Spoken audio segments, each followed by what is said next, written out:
welcome to ABA Inside Track, the podcast that's like reading in your car, but safer. I'm your host, Robert Perry Cruz. With me, as always, are my fabulous co-hosts. Hey, Rob, it's me, Diana. Hey, Rob. It's me, Jackie. I know, that was good. I've been practicing. Really it's a little good. pitchy, a little flat. Oh, well, to me, it sounded great. You gotta get the auto-tune on this one. Ooh, ooh. I'm gonna do the one ear headset. I watched Parks and Recs this weekend, so that's where. Oh, like a Jean Ralphio? Yeah.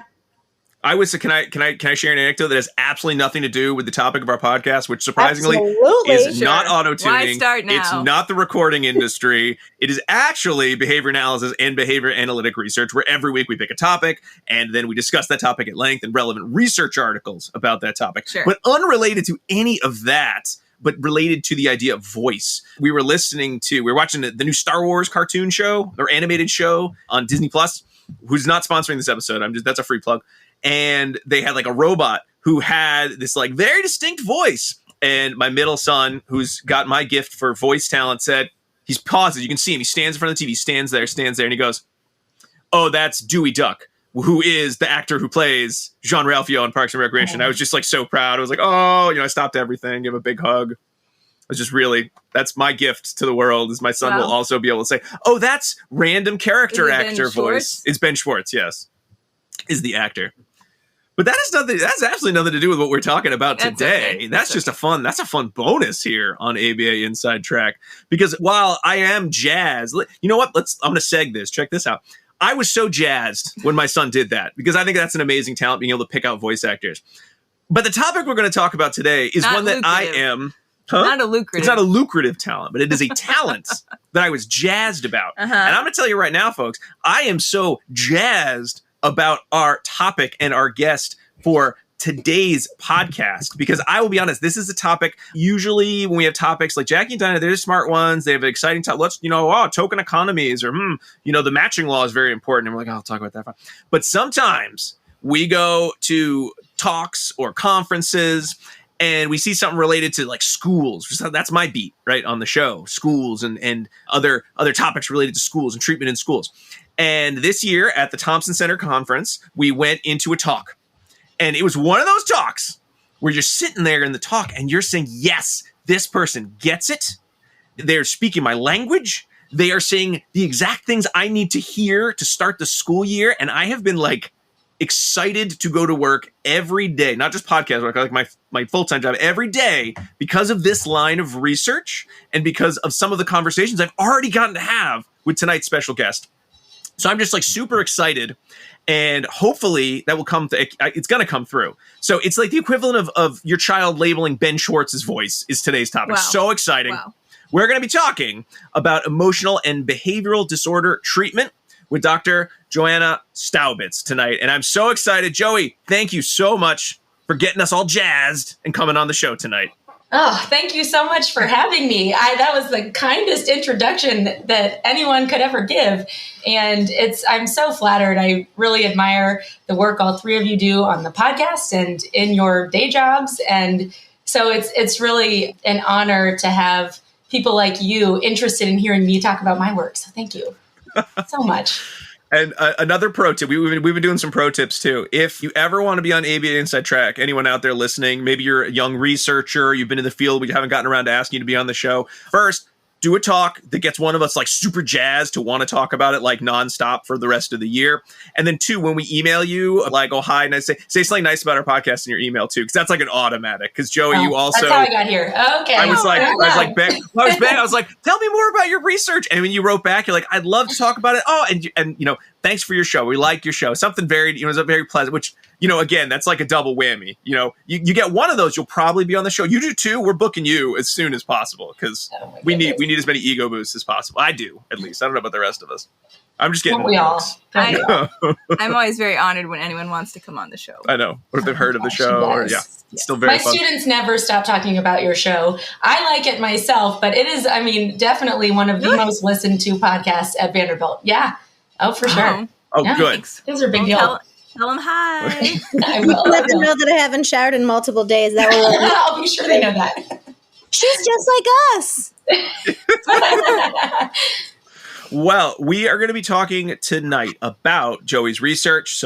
Actually, all of this is research that you either were the primary author on or you were one of the contributing authors on. But we're going to be talking about a topic I think most listeners probably have heard a little bit about some of the components of, but from the angle of talking about treatment for children who were diagnosed with emotional and behavioral disorders. And it's a very important topic because this is a group that tends to have pretty poor outcomes in schools. And I think treatments tend to be a lot of like, oh no, put them all somewhere else because they're really hard to deal with. And it's really hard for kids to learn near them. And we're not really sure what works well for them if it's not like candy every second, so this is definitely an area where there's still a lot of research needed. And I think what we're going to talk about tonight are some ideas that are perfect, I think, for helping these students. And so it's going to be very exciting. But before we start talking about that, let's talk about what research we'll be discussing. Okie dokie. So we have 3 articles that we're going to review and wrap into our conversation for today. The first is Effects of Self-Control Training for Elementary Students with Emotional and Behavioral Disorders, and that's by Staubitz, Lloyd, and Reed, published in Journal of Applied Behavior Analysis, 2020. Oh, we haven't had a 2020 in some time. I believe I've organized them chronologically. So the next one is Minimizing Escalation by Treating Dangerous Problem Behavior Within an Enhanced Choice Model by Rajaraman, Hanley, Gover, Staubitz, Simcoe, and Matras. And that was published in Behavior Analysis and Practice 2020, or maybe 2021, depending on, you know how it is. They like come out online and they finally eventually come out in a real publication. You're like, which date do I use? And then finally, Effects of an Enhanced Choice Model of Skill-Based Treatment for Students with Emotional Behavioral Disorders by Staubitz, Pollock, Hawes, and Hopton. And that was published in JABA 2022. Okay. I want you to know that I was so excited to read these articles because I don't really, this is like an area of research that I really don't know a ton about. And I've had a lot of graduate students very interested in this topic and interested in how to, move into this area more specifically. And I'm like, I don't know, right? Like and so this now I can say, I don't know, but look at all this research. So it was like so nice just to have some articles because just the other day a student asked me and I was like, I don't know, but here's some great articles to read. Yeah. And you can reach out if you want to the authors because we always recommend that. And they were like, wow, you're so insightful. And I was like, good timing, right? Like it was like perfect timing. So thank you. Perfect. Oh, thank you. Send them my way. So Joey, let's start with, if you don't mind telling us a little bit about yourself and how you became interested in this line of research and this topic. Sure. I currently work as a clinical assistant professor at Vanderbilt University in the Department of Special Education, where I direct the ABA program. And I studied special ed in undergrad. So I was in teacher training at that point, and through the field work associated with teacher ed, I got in touch with students with emotional and behavioral disorders, and they were just super smart, sharp, like really funny. I liked them, they liked me. We had a really good time, but it seemed really crazy to me how far behind their academic skills were in some areas, just given their withedness. But I learned very quickly that it is extremely challenging to engage those students in instruction in their areas of deficit, which helped me understand a little bit better. And so by the time I finished my teacher training, I just thought, there's a lot more I want to know about this population before somebody just sets me loose in the classroom. And Vanderbilt, I was at Clemson University for undergrad, and Vanderbilt has a master's program in special ed, and there's a focus in behavioral disorders that's available. So I went there to study with Joe Webby, Kathleen Lane, others. And when I got there, somebody in class happened to say, "Are you doing the BCBA thing?" And I had never heard of that. And FOMO being what it is, I signed up for EAB like right then. Huh? Gosh, I know it was so serendipitous. I'm like, what if that hadn't happened? Where would I be? But, it was one of those things where I saw the matrix, and the conceptual system was like an instant home run. Mm-hmm. I think my parents are civil engineers. And so when I ask myself, like, why was that such a good fit with my worldview? I'm like, I think they just were always from day one kind of modeling problem analysis and solving and implementation precise implementation of a solution. So thanks, Mom and Dad. And then after grad school, I went out. I was a licensed teacher and pretty soon a BCBA at the same time. And I taught high school special education. And I had students with learning difficulties and behavioral disorders, among other profiles. And that work was challenging. And then I also worked as a district behavior analyst for a few years after that. And that work was challenging. And I'm really proud of some of the work I did at that time. I also know if I did it knowing what I know now, it would look really different. But, there was one middle school I worked with, and they had initially referred something like 40 students to me for FBA BIP. And I was like, well, that is one heck of an EO for us collaborating to develop some kind of multi-tiered system. And we did. And, we had some cool like check-in, check-out programs that were highly customized for the building and that building's culture. And it was a great time. But at the same time, there were our students I worked with at that time that since then have been incarcerated for violent crime, have been victims of violent crime. There are students who are gone now. So the work is serious and the work is not done in figuring out how to support a population of students who kind of, we'll define EBD in a little bit, I guess, but who otherwise seem typically developing, but for some reason have these really severe and persistent patterns of challenging behavior. So all that to say, I found a lot more questions than answers, even while I was practicing, don't we all? And that sent me back for more graduate school. And I continued to pursue EBD and treatment, particularly behavior analytic treatment for children with EBD. And that stuff still motivates my work now as a faculty member. Excellent. Like you said, Joey, I think some of us have probably worked with students with EBD, maybe not knowing it. I know that was my last job when I was just like, I'm a teacher, was in an EBD classroom. And it was that very kind of funny sense of when you first meet the students, especially if you're engaging and you're going into it with the idea of I'm going to build rapport, you're sort of like, why are these kids here? Like they're very smart. They're so personable. We're having a great time. And then you'll say something or you'll present something, and depending on the age of the student, like their reaction is just so big and so unexpected in many ways. And you're like, oh, okay, now I kind of get it. This isn't just, one small thing, or this isn't just the child. I think a lot of people think, well, they just don't like work very much. Like that doesn't capture what's happening here. It's not like, oh, I just don't like school, because, we think mostly like, well, kids can do well in school. They like school. But even if they could do well in school or have done well in school, there's still some sort of skill deficit or challenge that's really getting in the way of their ability to kind of be their best selves in what we think of as kind of like the, the mainstream general education classroom and setting. So when we're talking about emotional behavioral disorder, which is something that I think we've mentioned a few times, but I don't believe we've ever really talked about on the show. I'm looking at Diana because she remembers all the episodes and all of the content, but I don't think we have, other than like maybe some mention. EBD. No, it's not jumping out. It's not jumping out. It has its own. Well, you know what? It's going to come up later in pairings. Oh, okay. Sorry, but Joey, could you tell it like what really characterizes a child who has an emotional behavioral disorder? Yep, this is one of those questions where we could discuss it for hours. There have been so many papers written about the problem of defining this concept.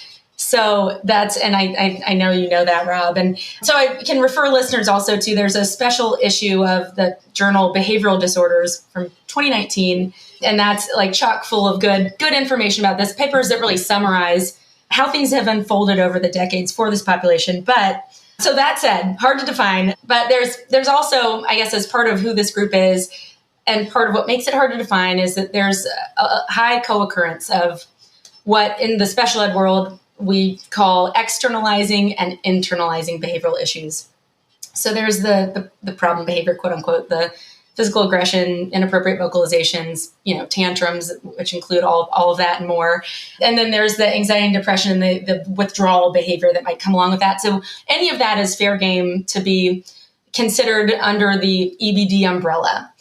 But EBD is this idea that something different than a educational label that, when applied, would get a child access to special education services. So the federal definition of emotional disturbance through as defined in the Individuals with Disabilities Education Act is a little more narrow, but it's a bad definition. It's like widely considered to be insufficient. It has subjective terms like behavioral problems exist to a marked degree for a long period of time. And then they kind of explain like these circumstances under which that are very subjective. A child might be deemed to have ED, emotional disturbance. And then at the end of the definition, they say, but this excludes children who we'd consider to be socially maladjusted. Okay, so yeah, like long pause there. What is that? If not, I mean, as behaviorists especially, we're assuming the source of that behavior is in the environment, and that would make it social in nature. So it's a circular definition. So there's another definition that was written in like 1992, and it was adopted by the National Mental Health and Special Education Coalition. And that one resolves some of those issues, but unfortunately it hasn't been endorsed by the government or schools necessarily. And there's all kinds of flexibility in how states define these things. And I hate to do this, but it's not long. So I'd like to just read this definition because I think it's useful and can set us up for the rest of the conversation. So that coalition, or Fornes and Nitzer, the folks who wrote it, is a disability that is characterized by behavioral or emotional responses in school programs so different from appropriate age, cultural, or ethnic norms that the responses adversely affect educational performance, including academic, social, vocational, and personal skills. Such a disability is more than a temporary expected response to stressful events in the environment, is consistently exhibited in 2 different settings, at least one of which is school-related, and is unresponsive to direct intervention in general education, or the child's condition is such that general education interventions would be insufficient.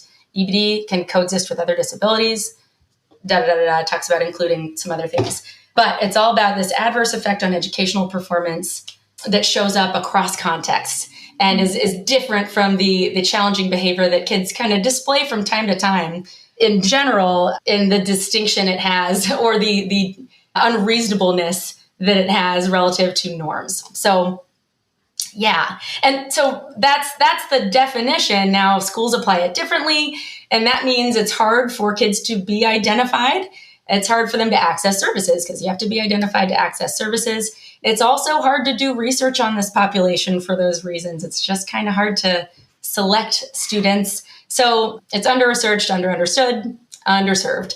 And I think a big reason for that is the parent advocacy for this group relative to other student populations is really different. And so I imagine we'll talk in a little bit about how this develops or what some of the correlates are, but that sort of relates to the bigger issue, I think, or those correlates do. I think we could go right into that, Joey, because there's always that question, so much of, behavior analysts where most of us are probably familiar with working with autistic children. So we understand, okay, well, there's a genetic component, and then there's also sort of, other environmental factors that are going to come into play. I mean, is there anything similar or any sort of kind of coherent thought as to where does EBD come from? Because I think I know I've certainly worked with people who tend to say, I worked with them in the past, certainly, that kind of tend to label like, oh, those emotional behavioral kids. Oh, well, what goes on at home. Like this just sense that, they're from a broken home or they're from a different socioeconomic class, and that it's all just this learned behavior. But in working with so many of these families, like I've never found any sort of like, that's the pattern or that's the consistent piece. That's what's missing, because I've seen so many different students who have that just non-explainable kind of explosive behavior at times. You become upset at things that I can't, and I've never been able to say, oh, okay, well, it seems like it's usually when I see these patterns, or it's usually when they have this developmental profile in the past. Sometimes there are markers that you can see that are kind of comorbid with the EBD, but it's all over the place. I mean, is there any sort of prevailing thought right now as to, it happens because of this, or this seems to be why? Yeah, you're so right on, though. Like, I think one of the things I wanted to make sure to say is that there are correlates, but, any kid with EBD may have some of the risk factors and not others compared to another kid with EBD. And there might be a kid sitting next to him that has all the same risk factors and does not present as EBD. So I really appreciate that point, that it's just really not clear through working with children who we would otherwise describe as EBD, how to predict the onset. I mean, broadly, maybe we can predict an increased risk. We can do that. But yeah, there's not an algorithm at this point. But I think, at the most the purest level, behaviorally speaking, I think we're talking about the same factors that contribute to the development of problem behavior in any child. So, to borrow from the work of Tara Fahmy and some others in this area, repeated exposure to EOs, intermittent reinforcement for challenging behavior. And I think I'd add that in between there, I kind of assume there are fewer models of appropriate communication and less contact with direct communication teaching. And so I think about, all of us are parents, and there's a whole lot, and my kids are 3 and 5. So I'm in the stage where multiple times per hour, it's like, oh, you want, Woody, you need to say Woody, please. And then I hand her the cowboy. And I imagine there's less of that going on. However, saying that doesn't really solve any problems, because again, that's true for anyone for whom, problem behavior is kind of taken over as a primary modality of communication in some contexts. So those contingencies lead to, I think, a little more of a tendency to use PB as the means of communicating over socially acceptable behavior. But I also think that children with EBD might be less likely to understand social norms outside the family or the neighborhood or that immediate culture or community, which, might point to some other aptitude. It's like, who are those kids who can sort of read between the lines, and who are those kids who don't? And, that's associated with learning disabilities and ADHD, also highly co-occurring with EBD. But also families of children with EBD, and this is, again, not always the case, but oftentimes have scant resources. So low parental educational attainment, low availability of parents or adults for supervision, usually because parents are holding down jobs that don't necessarily have convenient hours, and they're not flexible the way parents who are at a higher income level or have a higher educational attainment hold. Oftentimes, there are fewer adults available in the child's life, or at least as a primary caregiver. So again, that cuts down on the amount of supervision or coaching a child gets from a parent. Often grandparents are primary caregivers. And when a parent is not available, either because they are working really hard, they've left, they have passed away, or they're incarcerated, these are all things that are relatively common among children who qualify as having EBD. So those grandparents, of course, aren't in prime caregiving age either. So I think there are a lot of reasons for this stuff. And I know oftentimes we want to say as educators, like, oh, it's at home, but we got to take the causal analysis back a step. And, it's the systemic issues we're all grappling with that I think are, at the end of the day, responsible here. The other thing here, and as we talk about systemic issues of social justice, there's related, I think, is trauma. And of course, children who live in poverty have been exposed to trauma. There's almost no question that they all have in one form or fashion. And so I think that trauma, just like in adults, can contribute to experiential avoidance and the development of some patterns of behavior. And I think, I don't know this for sure, this is just Joey's hypothesis, but one other aspect of their sensitivity, or one way to think about their sensitivity to certain instructional environments or teaching procedures, might be that because of that history of trauma, they might be more likely to reject something that's confusing or new to avoid what might come along with it in terms of thoughts, feelings, and also just other external variables that are uncomfortable.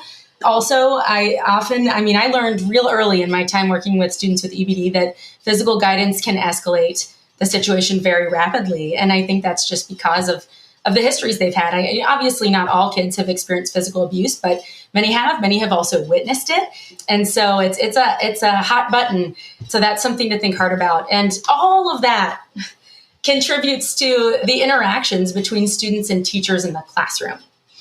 So, and this isn't my hypothesis, this is somebody who came long before me, but I think it's a really smart one. So this is work by Gunter, Shores, Denny, some other folks in the special ed literature in the 90s, maybe a little earlier. But there's this cycle that becomes established quickly between students with EBD and their teachers. So teachers present instruction. Oftentimes, students come in with academic skill deficits, so that instruction's super hard, or they're just sensitive to instructions or demands being presented to them for whatever reason. So problem behavior is evoked, right? But that problem behavior punishes the teacher's instructional behavior. So after just a few interactions like this, I present work, student comes at me and it's scary, less instruction is delivered. Then academic deficits deepen, work is even more evocative, and this is just a self-perpetuating cycle. So it's directly relevant to the academic skill deficits that are very common among children with EBD. And sometimes that's a product of learning disability. Sometimes it's not, and it's a product of this unhealthy cycle that becomes established and sticks. And also sometimes there's a combination of those two things. Mm-hmm. So finally, and this isn't all, but I'm going to stop after this point. It's also come to light recently that children with behavioral disorders are highly likely to also have language impairments. And those language impairments can be expressive or receptive. So either they don't know how to communicate what they want, or they're not picking up what you're putting down, and they don't know how to tell you as the teacher. And not only that, and this is the work of Chow, Hollow, and Webby, and a few other folks who, again, these are more special ed researchers, although Alex Hollow is a behavior analyst as well at West Virginia.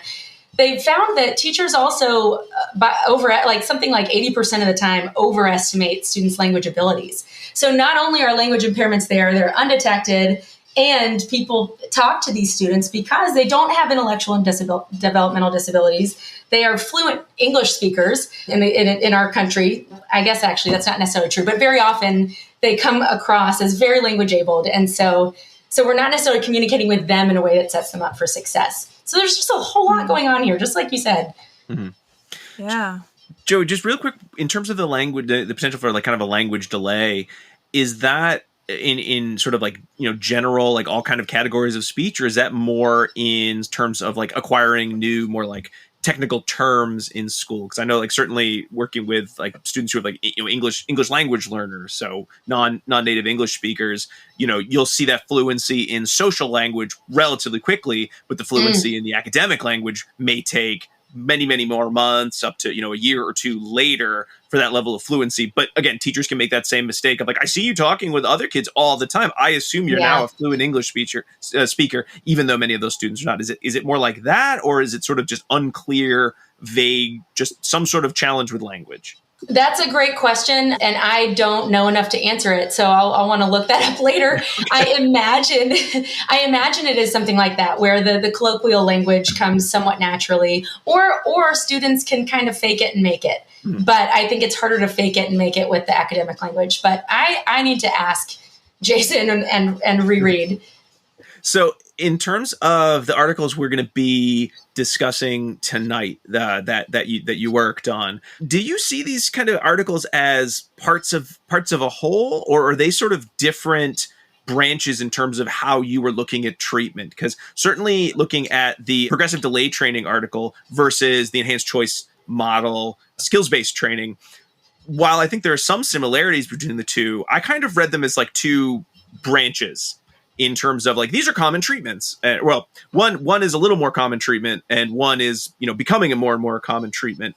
And we tried this one, and we tried this one, and here were the results. Was I reading that correctly in terms of the narrative, or were they just, nope, I wanted to do this one, and I also wanted to do this one, and I'll go back and forth. They both can work in certain situations. Yeah, so that's a great question, and it's interesting looking back on this stuff, as a unit. And the first time I did that actually was in preparing that talk for Thompson Center, where I was in the same room as you all and didn't even know it. And I'm so glad. We were in the back. We were in the back, we were the cool kids. With the cool kids in the back. Of course you were, obviously. I was in the front row going, amazing.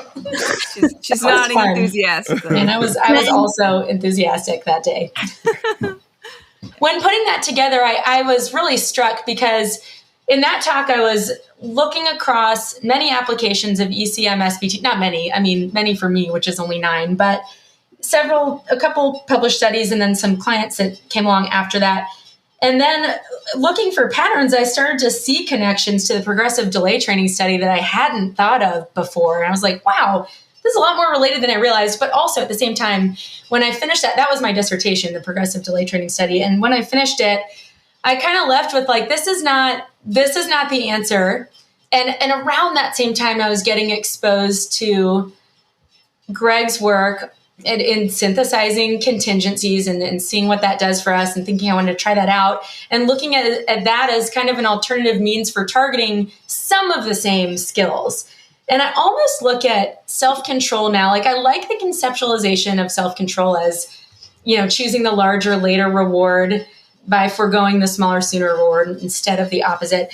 But I also think that self-control can look like a composite of understanding what you want, so to speak, asking for it, accepting it if it's not going to work out today, and then like doing the thing you need to do to get it. So I don't know. I think they're both kind of different ways to try to achieve some of the same things. And I learned a lot from the PDT study that then got applied in the SBT study in some, some interesting ways. I mean, I will say, I think one of the strengths of the progressive delay training, even though the results were not as good as some, the later work with the enhanced choice model and skills-based training, you did ask a question and you did say, where will this treatment need to happen? Which had not been done in the previous research that you were looking at. We'll come back and talk about exactly what progressive delay training is in a second. But I definitely appreciated that component because as I was reading it, it was like there were a little bit of those like horror movie vibes of like, no, don't go in there.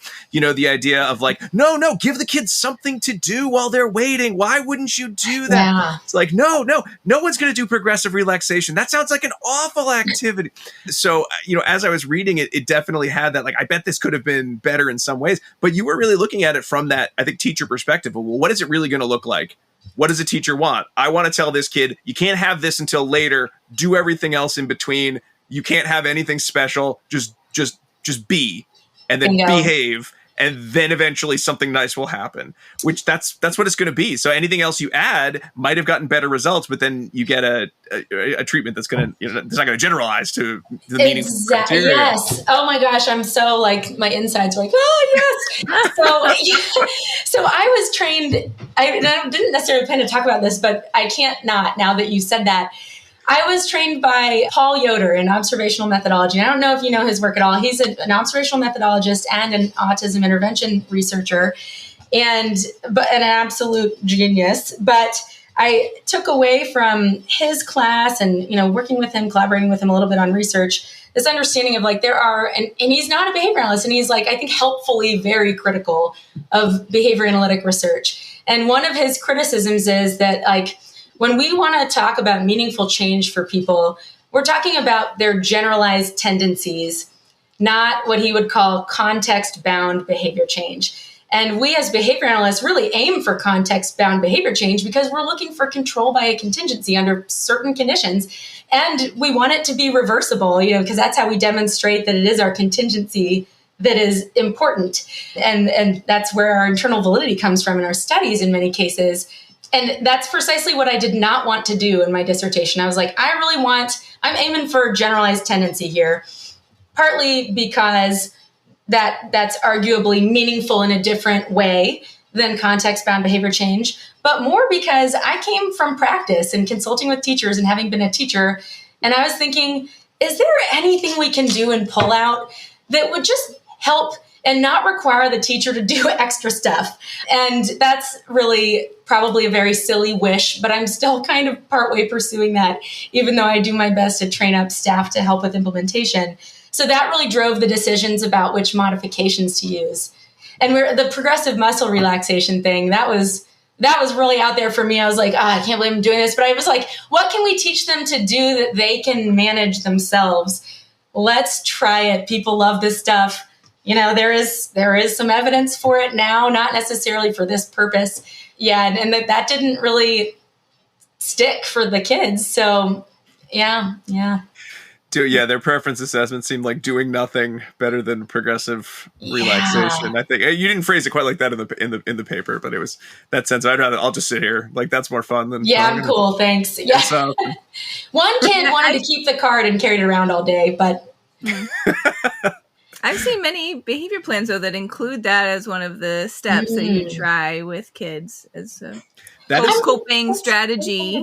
So it's, it's one of my favorite consulting questions is we have this really elaborate like motor activity exercise thing.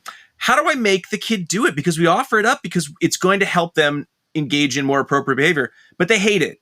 And it's sometimes hard to explain. Well, if they hate it, then I don't know why you think this is going to make them have less problem behavior because you're adding more problem behavior to your situation. Yeah.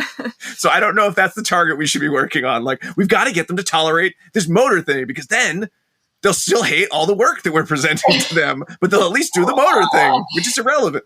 So it's that fun circular logic that you sometimes get when people are like, I did a webinar on behavior once. I think I got it. There's like a little bit of rigidity in wanting to apply exactly the thing they heard, and maybe the real thing that we should be attending to is like, there are like these different mindfulness-based strategies that do reduce stress and anxiety, and our kids are clearly experiencing stress and anxiety. So how do we bring that in? And it's like there may need to be more of a gentle fading procedure for that. And also like the student's preference should really matter for something like that, right? Yeah. Which would help. I know what you mean. Yeah. So Joey, really quick, because we didn't really talk about exactly what progressive delay training is. Could you give kind of the elevator pitch of sort of what the training entailed for your participants in this study? Yeah.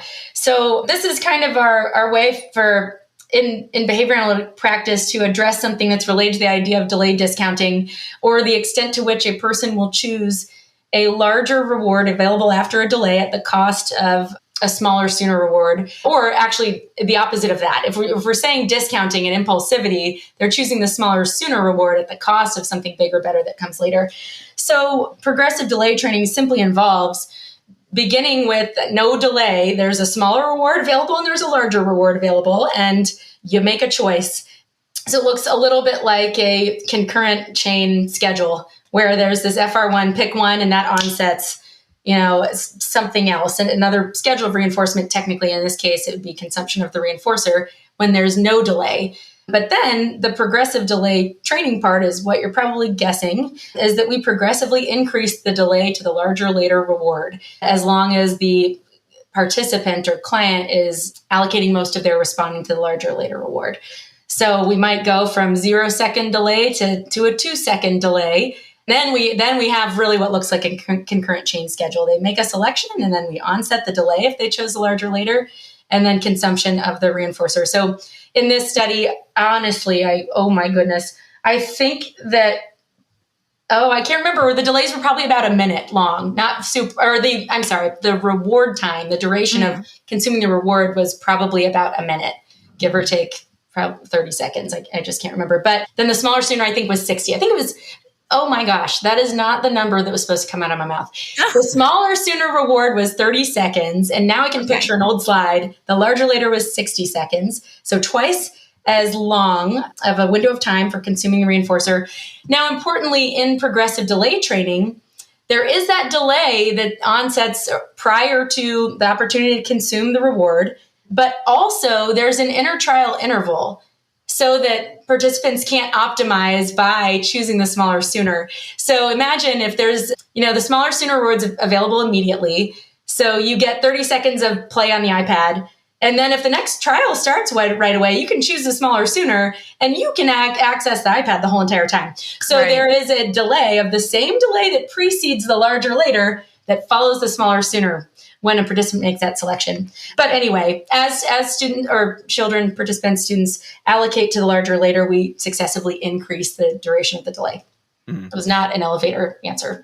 That's about as close as you're going to get when you talk delay discounting. I think you did a great job. Okay, good.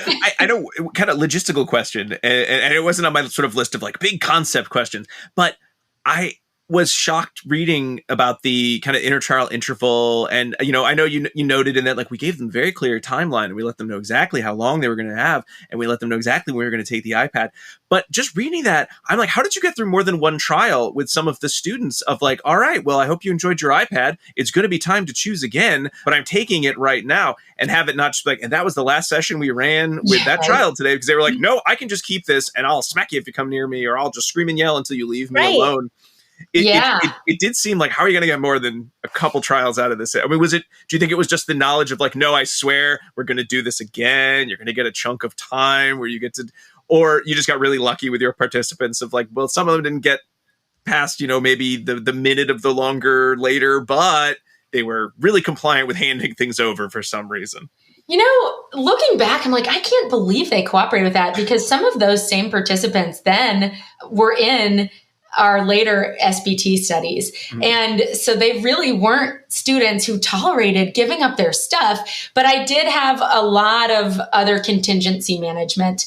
we even had to have a token system for transitions to and from appointments. So there were other ways that it was kind of like, you just generally cooperate, you're earning something. And that was enough. And I think I did just get lucky in that sense. It's not like we were not intentional or thoughtless about it, but it is kind of amazing that it went as well as it did. However, that said, the real problems were only when we were transitioning at the end of the appointment, because during the appointment, they knew it was coming back. They were going to get to make another choice again shortly. So it was still like, if I stay here and cooperate, I get to pretty much play this whole time versus be in the classroom doing work. So I think that really helped us as well. But that I did wonder, for one of the students, pseudonym Mike, I wondered if part of his calculation, he was one of the ones where he'd reach a certain delay and then it just would drop out. And it kind of happened over and over. And then eventually he was done with the study. And I think it was like that delay got long enough that it was no longer worth it for him to be missing out on whatever was the alternative. And so there's always that meta contingency. And with language abled kids, even if they have language impairments we don't know about, but kids with EBD, again, they don't have intellectual disabilities. And they're outwitting me all the time. And that's one example of how they do it. I mean, they're definitely optimizing when they understand what the contingencies are, which is cool. Yeah.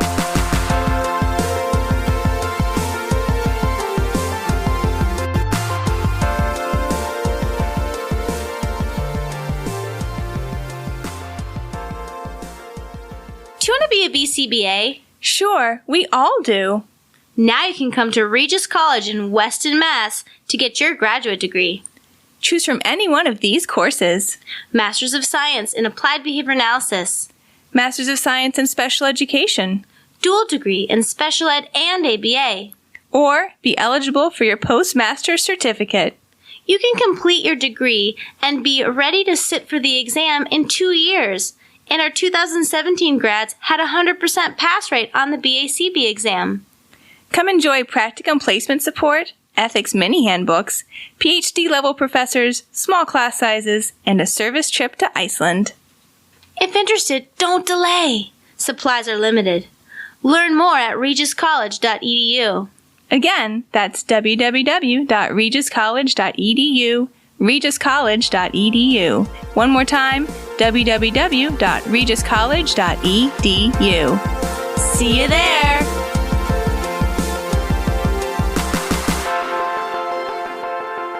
Hey everybody, sorry to pause the conversation, but I just want to remind all of our listeners that ABA Inside Track is ACE and QABA approved. By listening to this episode, you're able to earn 1.5 learning CEs. All you need to do is finish listening to the episode and go to our website, abainsidetrack.com, or click the link in your show notes on your podcast player to go directly to the CE purchasing location. And you're going to need 2 secret code words to do that, though. And the first one is KNIT, K-N-I-T. This was recommended. They were both recommended by our special guest, Dr. Joey Staubitz. But knit, like you knit a sweater, right? I don't know. What else do you knit? A wound? A bone? Knit, K-N-I-T. All right, back to our episode.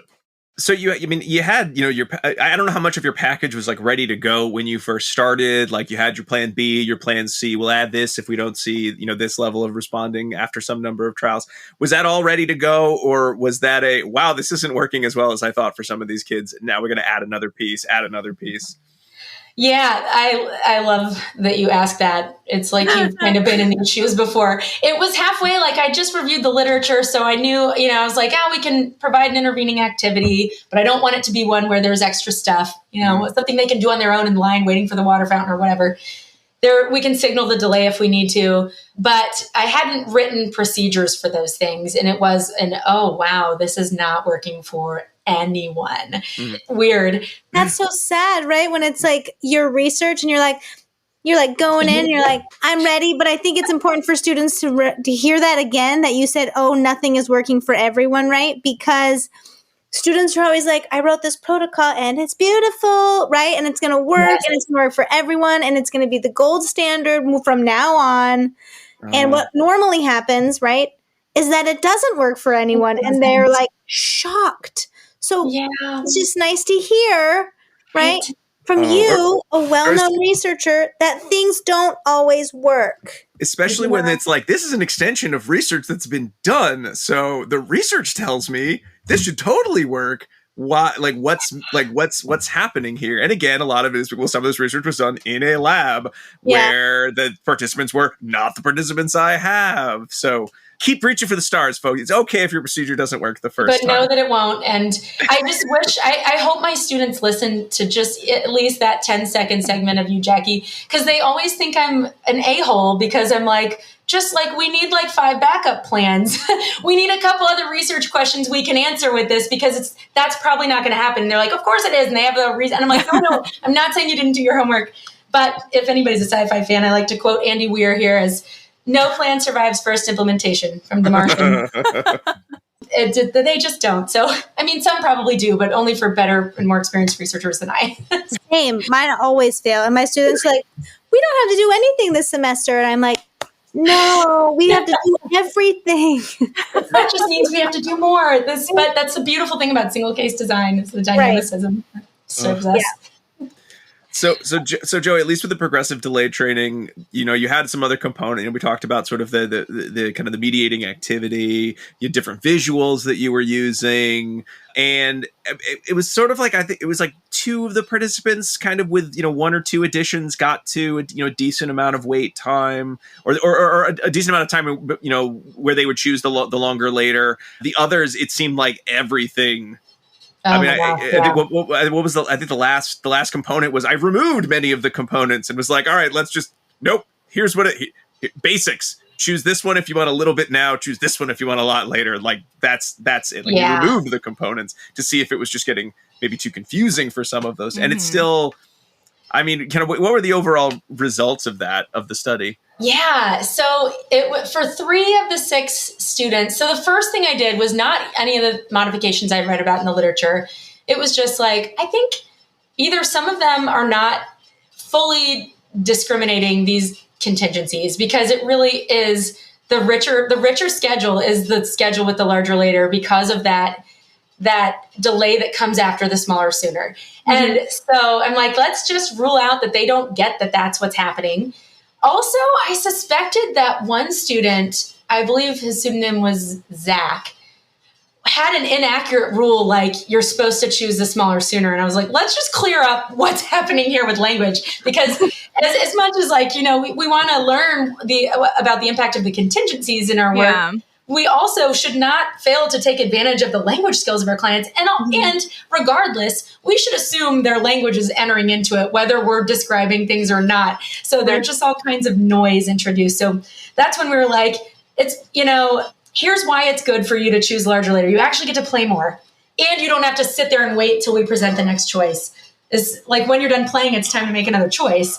It's better. It's just like it's better to choose to wait. And we also did some things to talk about how that would benefit them, like outside of the context of the experiment, which is good because really why I got like everybody else in 2015, got real excited about delay discounting, and impulsivity is really common in EBD. So I was like, delay discounting, it looks like it's malleable. Like maybe this is a thing we can move the lever on. And so before I knew anything about tracking and augmentals, I was sort of starting to do some of that ACT AIM stuff, I think, by connecting things that they cared about in life to the choice they made here. Now, no evidence that mattered outside of our appointments, but, you had just asked me to summarize results. I was like, wait, what am I even talking about anymore? Yeah, and then, so for those responders, I mean, one of them had a gifted label, so we told him what was better, and he's the one who I think maybe thought he was supposed to choose the smaller sooner. Mm-hmm. And he actually transitioned right out of that school, I think before the study was even finished, to a less restrictive setting. So he was doing great. One of the other responders, go ahead. No, because you mentioned one of them left the school, but it wasn't clear from the article like they left the school because something bad happened because they moved. But it sounds like it was a good move to a different school. So that's good. He Thank went you back to his neighborhood school. Yeah. So he was like, so as far as him kind of getting through the procedures of being able to tolerate them, that made sense. The other student, Natalie, who was a stronger responder, I think probably, here, let me sum this up quickly. Let me land the plane. I remember being at ABAI at one of those random hotel room parties. And someone was like, oh, that's Mark Dixon. I was like, cool, I just replicated his work. I'm gonna ask him about it. And he was so nice. And I was like, yeah, I just used your progressive delay training procedure with a bunch of kids with EBD. And he was like, how'd that go? It was like he knew. I hadn't written anything up yet. And I was like, well, it's about like you think. And he was like, a lot of variability in response. And I said, yeah. And I'm paraphrasing, can't remember his exact words, but he said something like, it's their language. Do they have different language skills? And I was like, oh yeah, absolutely. So it was the students who I didn't have good measures on those things, but after working with them and looking at their academic assessment scores, their IQ scores, it really was like the kids who could put 2 and 2 together in different ways using language, derive relations, and make those kinds of connections were the ones who performed well. And the other ones who we did a lot of modifications with were the ones who couldn't. And those are the students who then, their behavior became so intractable, they were referred to us for SBT. So yeah, nice segue. Groups of kids, yeah right. I love it. So you've got PDT, which works for some students. Seems like language is going to be a key variable there, and then you're kind of moving on with your work with EBD treatments and looking at skills-based training as a possibility. Was that something that you already sort of had in the back of your mind, or it just seemed like this feels like a good progression? This feels like it's going to be a good fit for this population. There was a little bit that happened in between, but it was a progression. So when I finished up with my dissertation, then I took a faculty job right there, stayed in literally the same office. They just at least kicked the other 3 people out and painted the walls. But I miss my office mates to this day. And I stayed at that same school where I was doing this work. So in our school district, it's a self-contained school for kids whose problem behavior makes it too dangerous for them to, and impossible for them to make educational progress in their neighborhood schools. But I did a reading intervention program because after completing the PDT study, I was kind of like, we need to do this work in a more naturalistic way. Pulling them out and doing these trials is not, it felt really translational. And, we learned a couple things like this isn't a sure bet with this population of students, but it might help a little. I was like, we can embed trials like this. So I started doing an academic intervention program, and we'd see like 10 kids per semester daily in and out for one-on-one intervention. And we had to do a ton of contingency management to make that work. And within that, we were doing some testing of like, okay, if we have token exchange delayed on some days and immediate on others, do we see a difference in their performance? And does that map onto our impulsivity measure? And how does that interact with their academic performance? And, it was all practice. So nothing that I could take and write up from that. But we were still working on those same questions or trying to address those same skills and seeing some progress over the course of the semester. So for a while, we were offering students the choice to exchange tokens at certain points throughout the lesson versus bank them until the end. And so the kids for whom we were really working on gradually increasing delays in other ways, like even to token delivery, I think that there was some indication, it's probably worth studying at some point, that was making them a little more likely to delay token exchange. So they didn't need to stop in the middle of the lesson. They could bank it up until the end, which is truly the larger later. Anyway, during that reading intervention, there were some students who we just could not safely serve. And I'm like, this is like literally the best case scenario. I have highly trained graduate students implementing the best reading curriculum for this population, their deficits, that's leveled appropriately. We have dense schedules of reinforcement. We're thinking about all the parameters we can and manipulating them constantly. We're progress monitoring. It's everything. And we pulled out all the stops on what reinforcement entailed. And then we had some kids who just wouldn't even come in the door or were eloping, partway through. And so that's when I really said, all right, we got to do something more intensive. I'd been exposed through Tennessee ABA conference and some other things, and had already sort of begun consultation with the Life Skills Clinic at Western New England.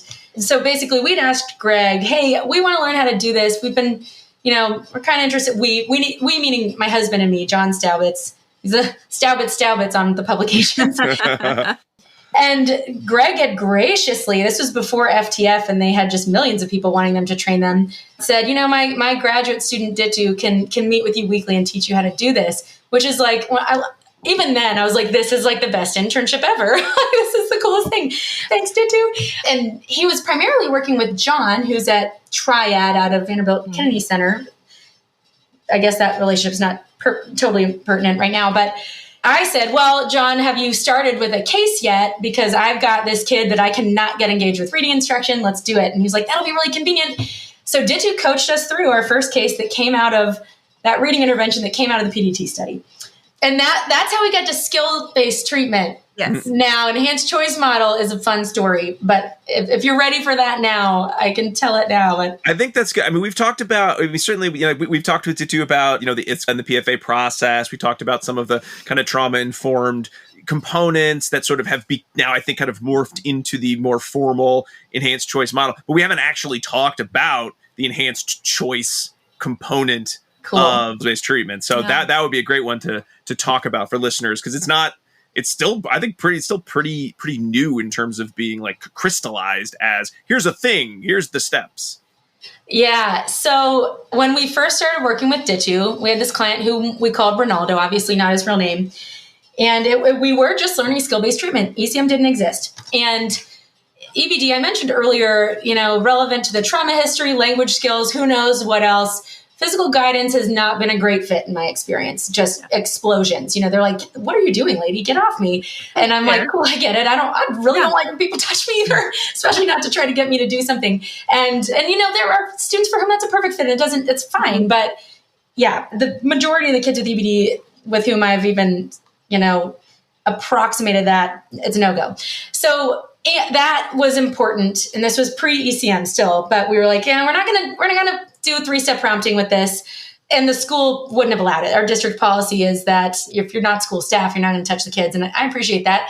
So we knew we weren't going to do that. And, while that can cause that physical guidance can lead to escalation in escape extinction for the EBD population and probably some other individuals, we don't have to generalize by population here, but escape extinction without physical guidance can also be incredibly dangerous. Mm-hmm. Yes. Yes. Oh. And, really. Yeah. We've clearly all tried this, and it's Not great.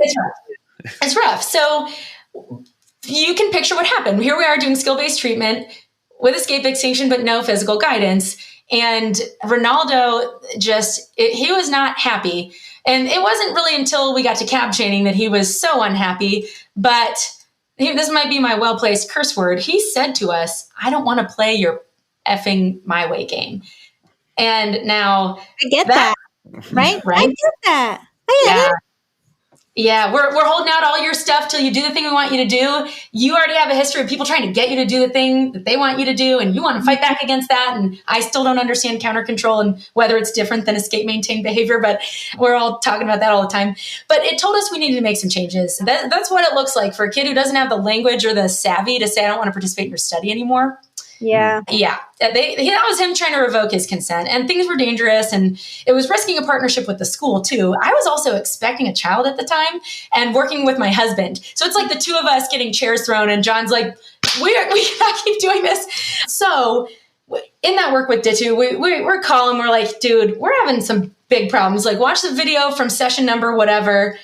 Tell us what you think. And he watches it and he's like, oh yeah, this is not good. And he's like, my friend Holly Gover just kind of invented this thing in her feeding treatment that we just decided to apply in the clinic for my client, Jeffrey. Why don't you guys try it too? So we were kind of like third hand getting ECM, and it seemed really weird to us at first. And it took me a long time to get it that you want the kids to use the alternatives. But that's where DITU told us, and here are the ECM procedures just at a glance.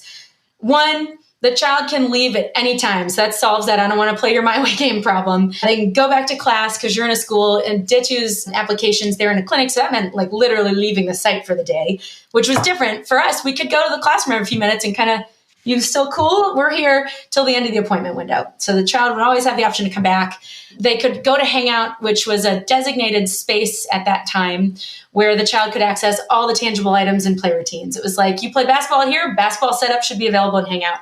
And they can take anything in there. The only difference is the quality of attention. And that is what DITU coached us to do at the time. I'm not 100% sure whether that is what he ultimately was doing with Jeffrey, Jackson, and Allie, but that is what we did at our site throughout. So that really cut down on the safety issues with Ronaldo. Although that said, they persisted for him. And to this day, I don't know if that was more about Ronaldo being a particularly challenging case or the history we had already established prior to introducing those alternatives. There's also one of our participants in the 2022 study, Carlos, there's a little blip in his data. And I think I pointed it out. That day, the teacher had said to him something like, if you don't stay in your My Way game appointment, you don't get something that, he valued. And we had so much problem behavior that day. And I to my memory, it was actual dangerous problem behavior, not precursor behavior. And then we found out what happened. We're like, no, you can have that. Like, that is independent of what happens in here. Thank you so much for trying to help us out. We really appreciate it. But like, that's fine. He can have his snack or whatever. And then it was okay. So I thought that was like a little reversal. That's like what it's like when we don't allow those alternatives. And I think children with EBD, I think autonomy is important to everybody. But I think this group of kids with their language abilities and their histories are just super sensitive to people infringing on their autonomy. So I like it for that. Again, that builds nicely on Stephanie Peterson's research on choice also, and looking at, we can reinforce problem behavior and give a little bit of a break, but let's kind of stack the deck toward demanding and then even more so engaging with the work requirement. It's not dissimilar from that. I think some of the components of the enhanced choice model, they just feel like great kind of evolutions to the overall skills-based training, to the point that even if I weren't worried about like, this guy doesn't have a trauma history, I'm not the problem behavior is not that severe, I've almost, just wanted to include it in any skills-based or SBT protocol I've written, just in terms of why don't we do that? Like, poor kids just have so little choice in a given school day. How does it hurt? Maybe if the research we're pointing to, and I know there's not so much research about it yet, but we're pointing to, and then these kids went to hang out forever and never returned. They just played for free all day, which, there were some students in the extensions that maybe did that a little bit more, but it just doesn't feel like there's a danger in having that. But like you said with Ronaldo, there is always a danger when your go-to is, maybe some light escape extinction may be needed. Like, you're always, kind of playing with fire in terms of breaking that relationship or setting up a different learning history for the students who need this type of treatment the most to get into, less restrictive environments over time. So I just love that. I love that. It feels so in line with looking at assent policies for children and participants. It feels better. It's so much easier, especially because I think one of the things that I know when I first started talking about skills-based treatment and training with teachers, the idea of I'm just going to let them do whatever they want for a chunk of time was really frustrating. But what I think adding kind of some of the ECM components, or talking about them at least, as this is something we could do, really did was, you mean there's almost no chance if we do this now that they'll ever throw another chair at me again? They'll just go play and sort of leave me alone, or they'll learn the skill. That has been such a game changer in terms of, I haven't said that to a single psychologist or teacher, and they haven't said, yes, love that. That's what I want, which is shocking. Great way to put it. It's shocking because you think you're like, or they could get everything they want unless they use this functional communication, or they could just leave and do whatever they want, no questions asked. I expected that to be like, that's the stupidest idea I've ever heard, Rob. Get out of the public schools. You don't belong here. And it was like, yes, that makes sense. Now they don't have they're not going to get mad at me anymore. Like, that one just clicked. It was not expected, but very happy to see that as kind of that response. And that, like, you're describing that has made me think of something that I hadn't thought about it in this way before, but it's kind of like there's this issue of, if you want the student to do something, or your own kid, we all know we have to follow through on it. We have to be consistent. But the problem is we can't. They can wait us out. They can do something dangerous enough where we can't. But if we add that alternative, it's an out for us, just like it's an out for the child. So I wonder if our fidelity as the educator is likely to be higher if it gets too hot for the child, they hang out, and we don't have to see it through some escalating and like kind of scary and threatening situation. I don't know if it's the rule too, the idea of, well, I know they went to do nothing for, 5 to 10 minutes, but I told them they could do nothing. Therefore, it doesn't count the same as if they threw a chair and then went and did so nothing. True. And they beat me, as opposed to like, no, I allowed that to happen. I'm still in complete control of this training, right? Yes, I think about like this is like my thing for road rage. When people cut me off, I wave as though I let them, and it just like does give me that little feeling of control over it. It's like that. Do you guys in New England? Do you have the concept of the Peace Corner? This is like a thing down south. It came up when trauma informed practice came up, maybe 10 years ago or so. And they're like, have a Peace Corner where kids can play with their stuff and chill, and they can go there anytime. And at the time, I was like this rigid junior BCBA, and I was like, that's terrible. And now I'm like, that was hangout. And like, I have some ideas about how we could do that and really like actually make it more utilized by students instead of less utilized. My worry then was like, then kids are just going to do that. That's silly.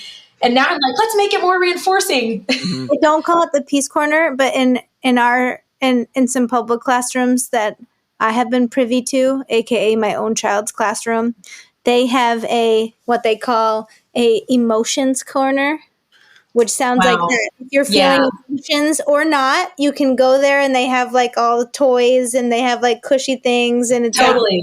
But nobody gets sent there. Okay, this is it. Right. Yeah. I thought you meant it was a driving term. I was like, merge. No, I'm sorry. No transition for me. Yeah. Or like, I think I've heard people call it like a chill out zone. Yeah. Yes. I don't like chill zone because I assume that there's a Slurpee or something there. It does. I'm very upset. I go there and I'm like, there's just Moncala drawings. Get out of it. What's this garbage? Mandela. What's a Moncala? That's the game. That's the game with the stones. Mandela is. I don't want to do Mandela. I don't want to play Moncala. I want a Slurpee. I'm in the chill zone. It's the only thing that can keep my problem behavior under control. That's so great.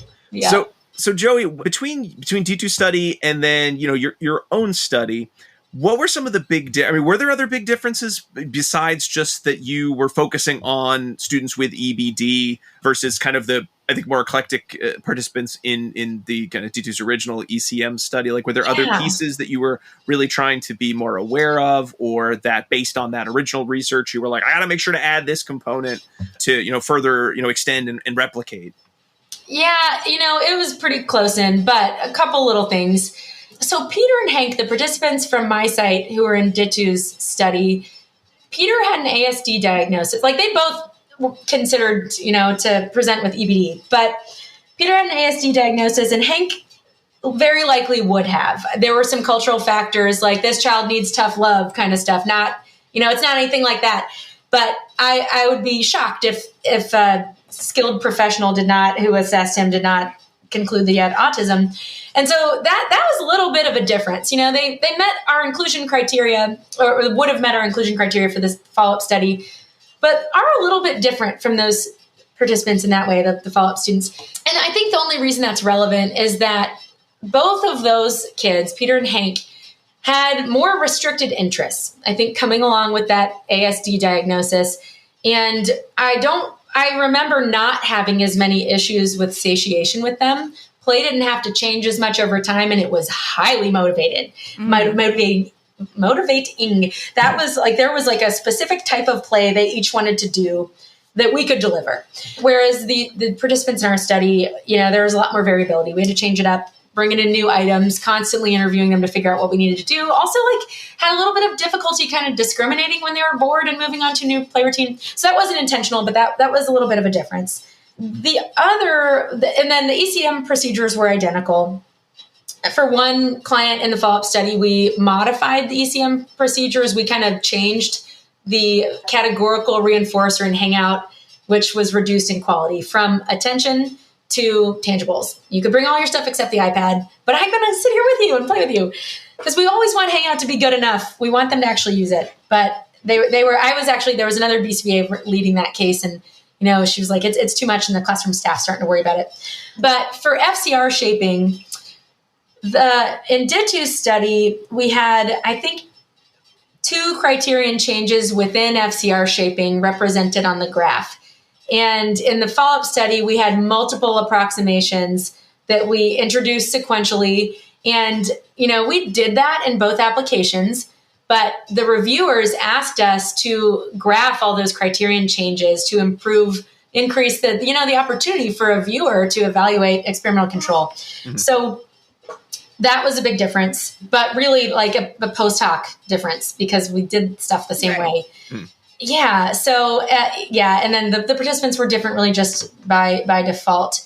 But I'm glad we were able to include relatively underrepresented population, not just EBD, but also more Black children who are also underserved in their own right, less access to behavioral and other healthcare services.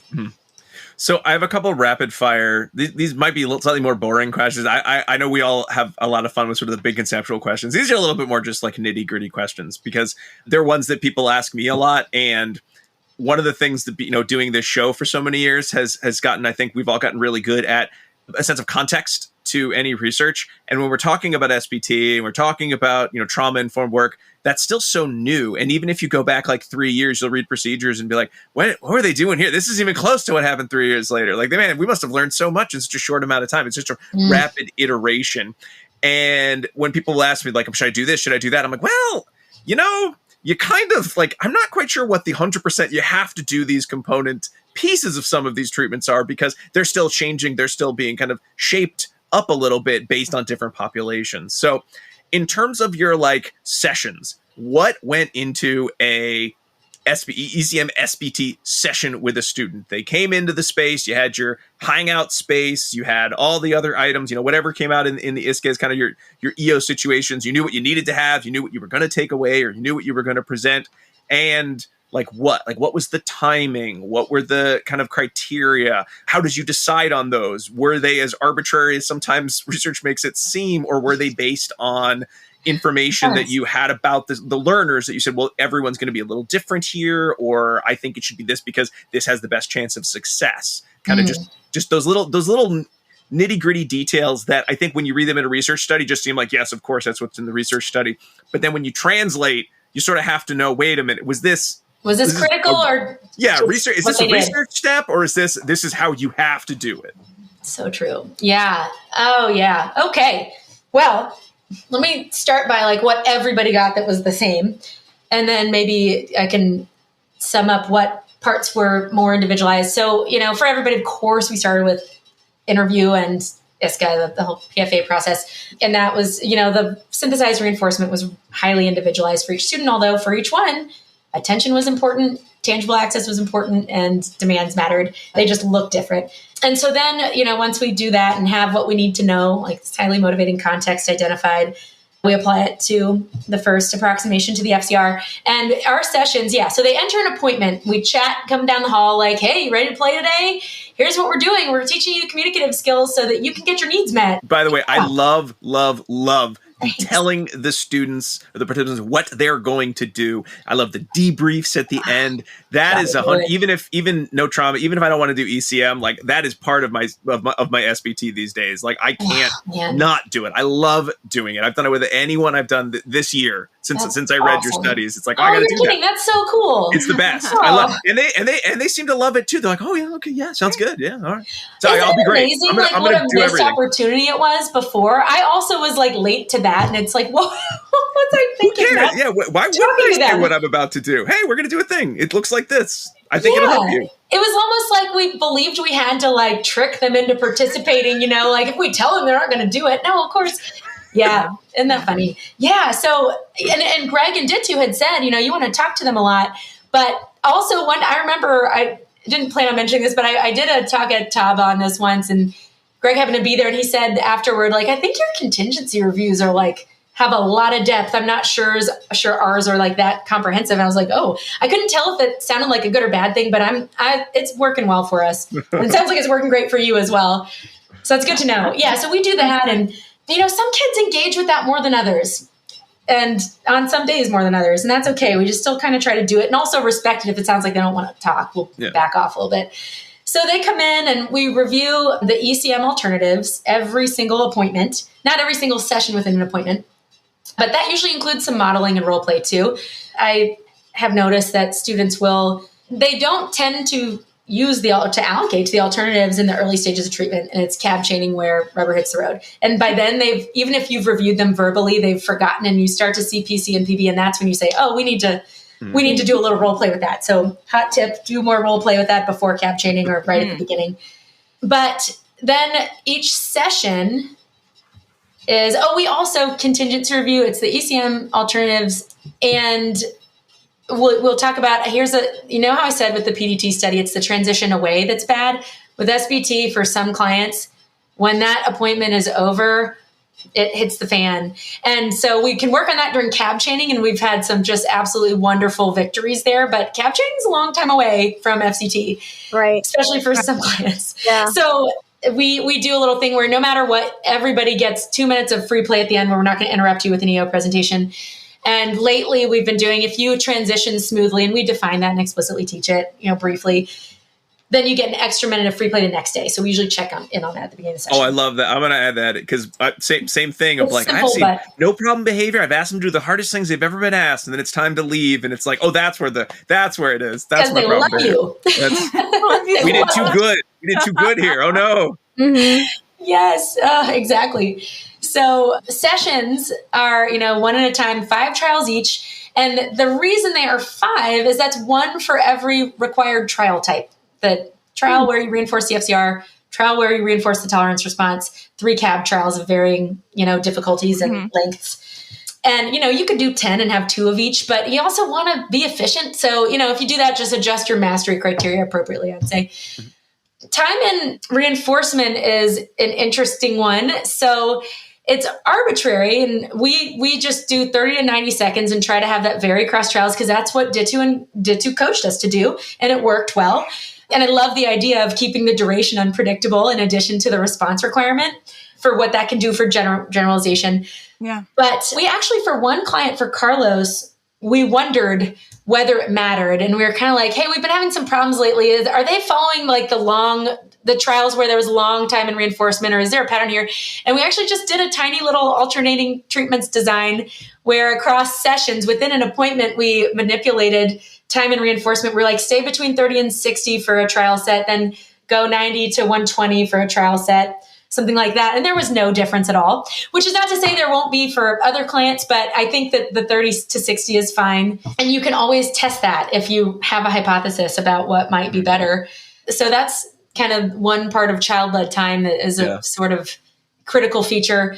I don't mean to interrupt, but I do. You made a great point at the Thompson Center talk, which was so true. It was like you're speaking right to me. Like, I know you've done this before, dude, and I'm going to explain. But the idea of some of the early trials where you found yourself sort of waiting for the right time, to present the EO of like, oh, well, you're in the middle of, let me give you some time. I am I'm better at it now. So hard. I was embarrassed when I heard you talk. I was like, oh yeah, that's me. I do that. They're like, I don't want to say, they're going to get too mad. I better wait. I'll wait till the movie's over. What are they watching? The extended Lord of the Rings? That's fine. It's a couple hours. It's fine. I'll get to trial 2 then. It'll be okay. And just that idea, like that can't be how it works. It has to have that unpredictability for a number of reasons. But I think one of them being you want them to somewhat be a little desensitized to the idea of like this can happen at any time and it's okay. Like you can use your skills. You can go back to reinforcement. Like it's all right. And I've been much better about it since the talk. So again, thank you for that. Because it's definitely something I was doing. I kind of knew I was doing it, but it was like, it's not that bad. Right? Oh my gosh. You were doing it because you hate it when you get interrupted from doing things. I was just thinking about that, right? Right. You know what? That's true. You need those old responses as well. Nobody likes being interrupted. It's not fun. Good job. And you're like, no!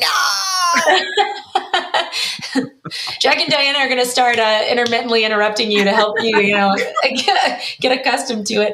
I live close. I'm just going to come over. Diana doesn't get to do it. Poke your head in real quick. She's married to him. So I'll just come over and be like, what are you doing, Rob? What are you doing? What are you playing? What are you playing? I'm going to stand right in front of the TV. See if you can handle it politely. Yeah. Oh. You just start locking your door and changing your garage password so I can't get in. That's right. So Don't break it in. This is one of those things where there may be a lot of right ways to do it, but I like the idea of making sure to do that from the beginning, because at the beginning of FCR shaping, it's a really brief interruption. You just have to say 1 or 2 words. And then as that response effort increases, the interruption increases, but you've already had some time to get used to the irritation you feel and have the response pay off, most importantly. Yeah. Right. So, Yeah. It's good to remind, I think, students of that too, right? Yes. You're like, that's one of the hardest things for them. Right?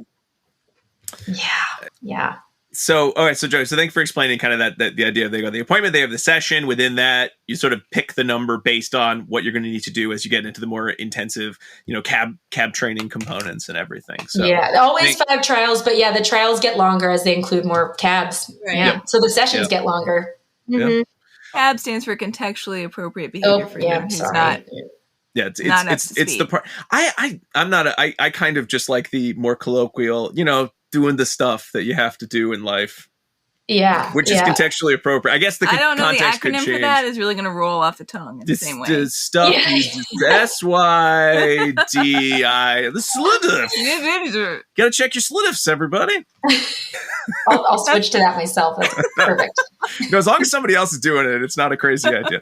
So, Joey, I think people should definitely take a look at the ECM SBT research you did with the EBD population. I think there's so many components in it, even for folks who were like, I don't think I need like the whole skill-based repertoire. There are so many components in it that I think between you and D2 just are good to have in there, whether it's going to be trials or sessions, whether it's just we're just going to do the role play and sort of see what happens after that. Even I think so many of those components I think are very relevant and very appropriate, very respectful of the participants, and really could lend themselves to scaling up. And I know it's still kind of early days on some of this research, but just some of them feel like, even if it turns out this isn't the be all end all of the final, this is the protocol, this is what it is after so many replications, just feel good to add in. I mean, like even for other treatments, I want to add in what I'm, what am I expecting to happen today with the students, and I know most of these studies were in that context of it was a public school, but it was a school specifically for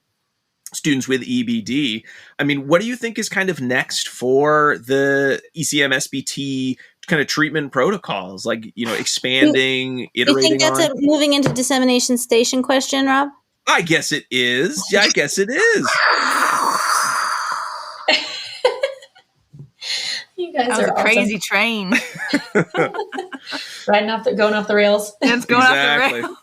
So I think kind of what's next, what's next for making this, extend to new situations, if at all. What iterations are you yourself working on, or other researchers working on related to the ECM SBT, or, general EBD treatments, the whole gamut of things. Oh, whole gamut of things. Yeah. Where to start? One place to start is that I think that ECM and SBT are just beautiful partners, but ECM can be totally independent of SBT. And I think it can be applied to any intervention. You just slot that procedure into the practice alternative, and there you go. And so I have an intensive intervention course, and I teach ECM. And I do teach about SBT, and I show them that those two things have been done together, and that's where it comes from. But there's no reason that those ideas can't be mapped on to other procedures. So that's one thing that I'd like to see researched. Actually, it's like, okay, what if we take a general kind of a scent-based model, to other practices? Yeah. Especially, with the concerns that are foremost for us as behavior analysts right now, and like what we're learning from people who've received treatments, as children and are not happy with how it felt or how they feel now. I think that, and I don't have direct plans to do this, but I would kind of like to, and there are a couple doc students in our department who are doing dissertations that are sort of related to rule-governed behavior and its role in response to intervention. But I would like to see more work on the impact of procedural differences in contingency reviews on the, maybe trials to mastery or something like that. I'm like, I want to know how to really best speed things up and make it as comfortable as possible. And I have hypotheses about what those components would be.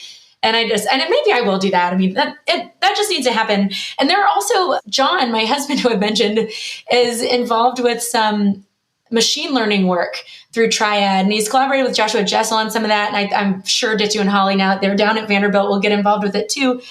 But I like the idea of also using some wearables to get physiological measures while we try out some of these different components of contingency reviews to see if, like, what do we need to tell people so that they have the best experience, both, in terms of our observable measures and also they're observable, but physiological measures. But that doesn't really answer your question of like, how do we scale this up and do this in schools in a way that's meaningful? I think we really need good measures for generalization. So we've all tried to measure behavior in classrooms, the natural environment, to try to get a feel for whether our procedure is having an impact. And I don't know about you, but I get stymied over and over because there's so much that's uncontrolled. There's so much noise in every data point that you can't, it's really hard to get a sensitive measure of anything. You fail to detect things that may be there. And so what we've done is developed a structured measurement context. It's a functional analysis to deliver at different time points during treatment, baseline, mid-treatment, later on in that cab chaining stage or post-treatment, where we're measuring or evoking and reinforcing not only precursor and problem behavior, but also MANs, and also a kind of a timeout period with no reinforceable behavior, but they're just kind of living in the condition. And we call it the brief behavioral skills assessment. I've had the pleasure of talking with Rob about it, who has incredible ideas about using it as a screener. So I like the idea of using that to kind of identify students early who need some communication skill teaching. So I think that kind of stuff can help because we'll know more about what this treatment does. And also we can kind of get to students earlier, thanks to Rob. Love that idea. Shout out. I didn't make the thing, Joey. I just was like, what if you did this with that? I mean, but thank you. I appreciate the kind words. Thank you. Absolutely. Thank you. So there's that generalization side of it. Like, let's actually find out what this is doing for us above and beyond what we're measuring when we're here, which is what we're all guilty of in behavior analytic literature for the most. I mean, obviously there are exceptions, but I also think, and Rob, you touched on this earlier when you talked about the social validity of child-led time, of synthesized reinforcement in the classroom. Mm-hmm. That is hard. Like teachers come in and they see us like literally using the whole room as a football field, and the lights are off and the football lights up. Kid doesn't have any shoes on. There are like 3 adults like in the game, and it's crazy. And they're like, this can never happen in my classroom. I'm like, no, of course it can't. And there's that idea of, using gray reinforcement to try to teach people to enjoy other variations on synthesized reinforcement. And I'd like to pursue that. My student, Gina Richig, designed a thesis that Jackie was like, I was thinking of it when we had that conversation earlier, because I was like, this isn't going to work, Gina. And she was so bummed, but it's such a good idea and it will work. It's just like not going to work with the first kid who comes along. At some point it will work, right? Yeah, at some point it works. With many variation on it will work. Right. Yeah, it's absolutely brilliant. So Gina, I'm sure you will hear this and I'm about to brag about it. So even though it's hard to find a fit. So what she designed is a procedure for estimating sensitivity to different categorical reinforcers, attention, tangible, escape in the synthesized reinforcement context, and then use that kind of the ranking she'd get to fade those things and really test differential effects of using kind of degradations of the synthesized reinforcer on the client outcomes, and then using that to get them to a point where they're successful under conditions that the teacher has said, here's my terminal goal for reinforcement in my classroom.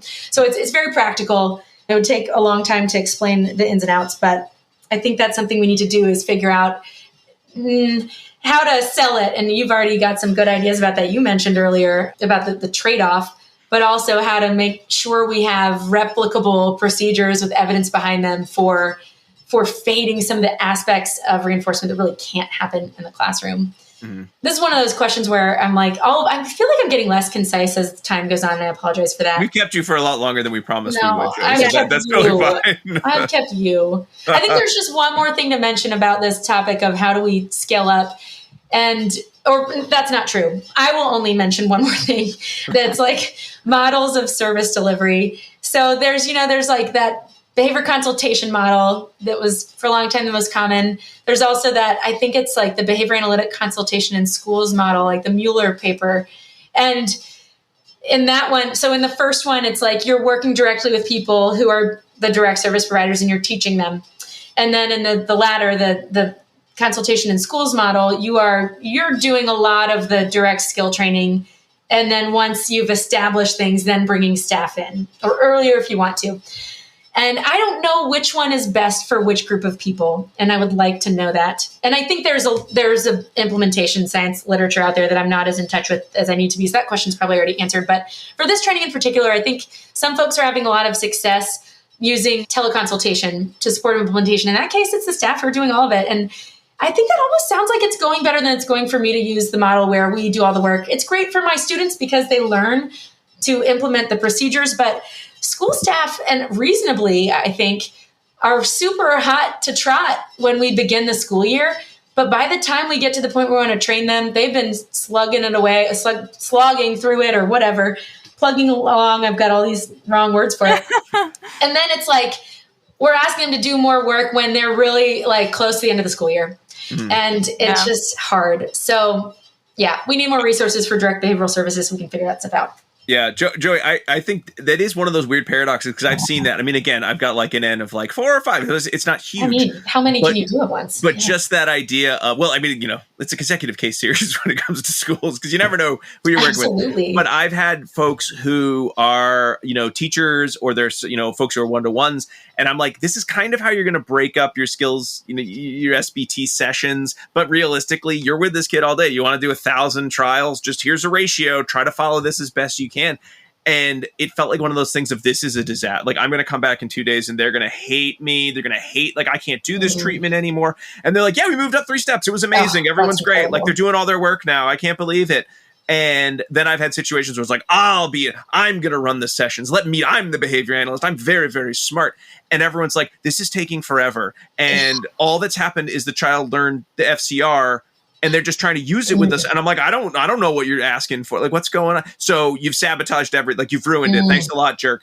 And it's one of those weird paradoxical situations where I'd expect, well, the one where I do it, everyone's going to love that one because it's easy. They don't have to do anything. I have so much control of the situation. I read the research. I wrote the protocol. And the one where I'm like, here's, 30 minutes of training and some role play, like do your best for 6 hours, surprisingly has been the closest to a slam dunk treatment as I think anything I've written in the past few years. So I don't know. There's something to this that feels very much like this is the cusp of like, we did it, behavior analysis. We came up with the steps that normal people actually want to follow. I really feel very strongly about this line of research. So I'm really excited to keep doing it myself, keep reading the things that you and your colleagues and other folks are writing about this because there's still a lot of information we need.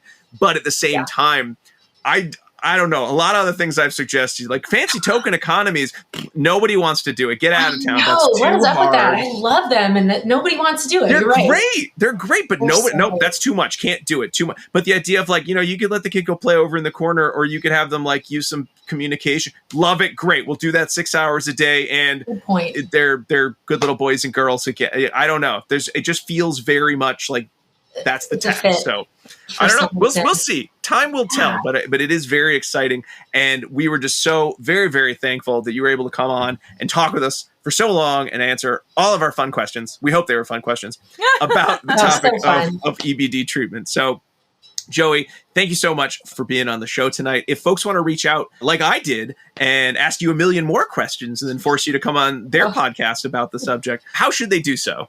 Oh, please email me at johanna.l.staubitz@vanderbilt.edu. I'd love to hear from you. And thank you so much for having me. And your questions really were a little too good because it's like 7:00 where you are almost. And you guys are really, really kind. And I get excited and I say far too much. This was great. And I think really illustrative for folks who might want to get into this area of clinical work to lay out how they might actually do that. So I think a lot of people will really appreciate hearing it in this level of detail. So thank you. Thanks, Diana. Thanks once again for Dr. Johanna Staubitz for coming on the show, for talking with us so long about EBD treatment. I had so many great questions. I had even more we didn't get to. So it's just a real treat. We were all very, very happy to have a chance to talk about this line of research. I know I said at the beginning of the episode, I was very jazzed about this, and you can tell because when we keep going and we have so much we want to talk about, it's something that we are all very, very excited to talk about.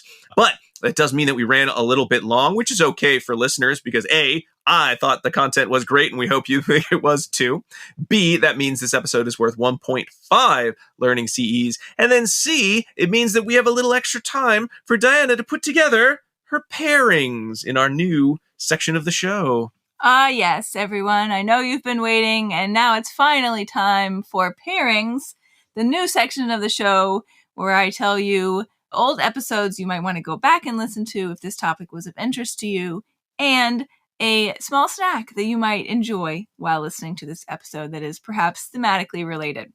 So first up, there are several episodes that I think relate to this topic, and I'm going to tell you what they are in, let me see. No, I was going to say they're in order, but they're not. They're just in order of how I thought of them. So episode number 1 that you could certainly go back and listen to is number 189.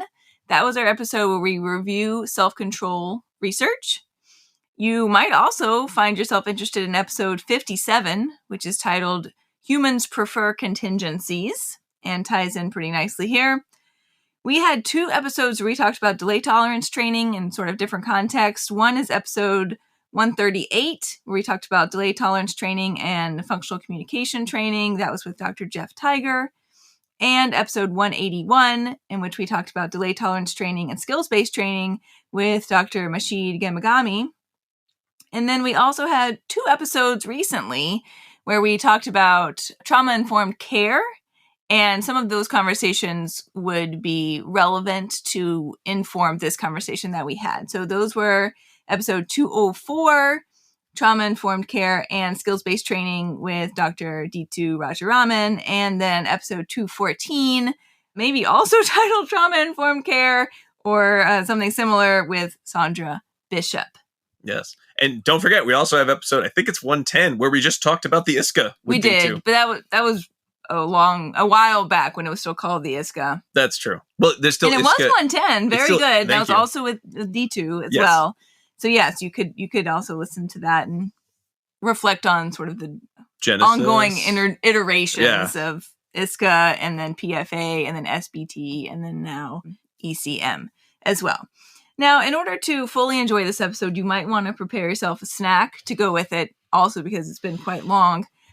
The snack that I would recommend is some risotto. Is that a snack or a meal? Well, it depends on how much of it you eat. Okay, so I go make a giant pot of risotto or pan of risotto, and I just eat a tiny little bit of it. It's a snack. Sure, I just thought I'd call it a snack because it's cute. But okay. I would recommend a risotto because you have to wait in order for the risotto to turn out in the end. Did you know this, Rob? What if I say my way? I want a risotto right in front of me now. Well, you could do that, but if you go for the shorter, sooner option, it's not going to be as good. It's going to be dry grain. It's arborio rice, and you have to cook it slowly in a broth or maybe some white wine or water, your choice there, and you have to stir it. And you really have to stay with it. And if you do that and you wait, you're going to get a longer, later, bigger reward at the end because it'll be so delicious. And then to wash that down, I'm also recommending some sun tea. Do you know how to make sun tea? Leave some tea out in the sun. Yeah, that's absolutely right. That is the recipe for sun tea. You put it in a big pitcher with some water and you let it steep in the sun. And that usually takes a couple of hours, 2 to 3 hours, in fact. And then after that, you can add in some lemon or some sugar, whatever you like to make your tea delicious. But it also requires some of that waiting component. Ooh, I feel like things that don't require me to wait would have been more appropriate for this episode. Right. You got to start. You got to build that tolerance, right? For waiting. It's part of it. My new recommendation is microwaved chicken nuggets. There you go. All right. Microwaved chicken nuggets and a bag of Doritos. Was pairings. Thank you, Diana. All right. A couple other big thank yous. We certainly want to say thank you to all of the listeners out there. Thank you so much for subscribing to the show, for leaving us reviews on Apple Podcasts, Spotify, Stitcher, wherever you're listening to us. Maybe you're listening to us on our YouTube page where these episodes come out with the YouTube subtitling feature as well every week. We certainly want to make sure everyone knows that if they want to reach out to us, there's a lot of ways you can do that. You can go to our social pages. We're on Instagram, Facebook, Twitter, all those places. You can go to our website, abainsidetrack.com, where you can find all of our old episodes as well as links to all of the articles discussed on these episodes and a place to purchase CEs. If you want even more ABA Inside Track content, maybe you would think of supporting us on patreon.com/ABA Inside Track, where for just $5 a month, you can get all of our episodes a week ahead of time, as well as a chance to vote on live episodes that we do quarterly, to get some free CEs and to get discounts on all of your CE purchases. And if you want even more long episodes, you're like, 1.5 hours is fine, but what about 2 hours? Well, my friend, if I got the tier for you at our premium $10 tier, you can get access to our seasonal book club episodes where you're able to get 2 full hours of discussion with me and Diana and Jackie and our friend Alan Haberman about a book on whatever topic. We actually just recorded, and at the time of this release, you may have seen a preview for a discussion of Between Now and Dreams, a book about parenting an autistic child, book we're all very happy about. But if parenting's not for you, maybe you want to talk about behavioral economics like the book Nudge, or maybe you want to go all the way back to the 70s and 80s and talk some meaningful differences. Well, we've hit a number of those. So again, that's patreon.com/ABA Inside Track. Finally, if you just want to shoot us an email, that's abainsidetrack@gmail.com. A couple other big thanks. I want to make sure to thank Dr. Jim Carr for recording our intro and outro theme song, for Kyle Sturry for our interstitial music, and of course, Dan Thabit of the Podcast Doctors for his amazing editing work. And what he doesn't have to edit in, because I won't forget it, is the last secret code word. I put it right at the end this time. Thought I was going to forget, didn't you? It is cookie, COOKIE. It's a delicious treat. Could have chocolate chips, could be the superior oatmeal raisin kind, but whatever kind it is, just make sure you put cookie. All right, and with that, we want to say one more big thanks to Dr. Johanna Staubitz, and big thank you to everyone for listening. We'll be back next week with another fun-filled episode, but until then, keep responding. Bye!